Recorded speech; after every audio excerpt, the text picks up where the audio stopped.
Once upon a time, in a quiet small town, surrounded by open fields and old roads, there lived a middle-aged man named Ethan. Ethan was known by everyone in the town, not because he talked a lot, not because he was famous, but because he could fix almost anything: broken clocks, old radios, loose doors, flickering lights.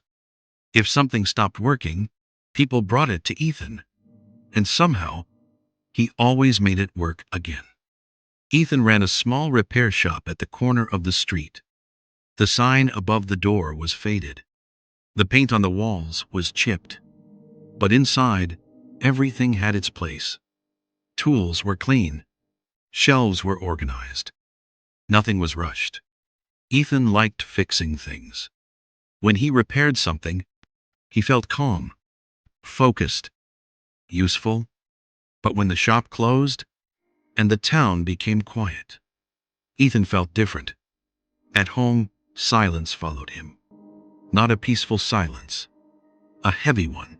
He would sit alone at the small kitchen table, hands resting on the wood, staring at nothing in particular. His life felt broken. Years ago, Ethan had dreams. He wanted to travel. He wanted to build something of his own. He wanted to feel excited about mornings. But life happened. Responsibilities came. Mistakes were made.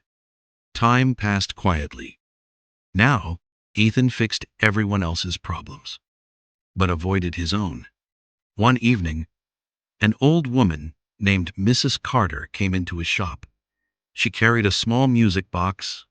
"This belonged to my husband," she said softly. It stopped playing. Ethan opened it carefully.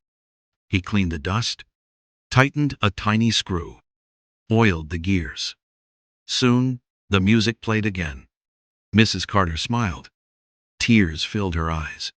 "You always know how to fix things," she said. "Even things people think are beyond repair." Ethan smiled politely, but her words stayed with him. That night, he couldn't sleep. He lay in bed, staring at the ceiling, thinking, if I can fix everything else, why can't I fix myself? The next morning, Ethan did something unusual.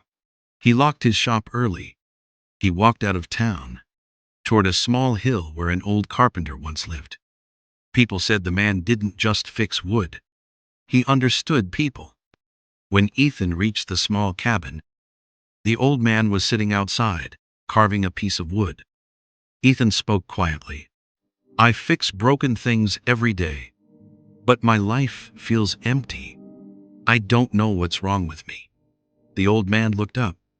He didn't answer right away. Instead, he handed Ethan a cracked wooden stool. "Fix this," he said. Ethan examined it. The legs were uneven. The cracks were deep. He worked carefully, slowly, patiently. When he finished, the stool stood firm. The old man nodded.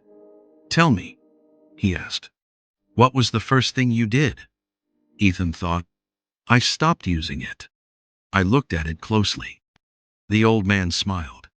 "That's what you haven't done with yourself," he said.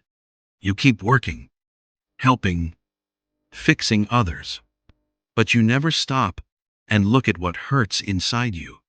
Ethan felt something shift. "You don't need to be broken to rest," the old man continued. "And not everything needs fixing. Some things need understanding." Ethan sat quietly. For the first time in years, he wasn't running from his thoughts. When he returned to town, nothing looked different. The shop was the same. The tools were the same. The streets were the same. But Ethan was different. He began closing the shop earlier sometimes. He took walks. He allowed himself to feel, without judging. He didn't fix his life overnight, but he stopped ignoring it. And slowly, the man who fixed everything else finally began fixing the one thing he had avoided the longest: himself.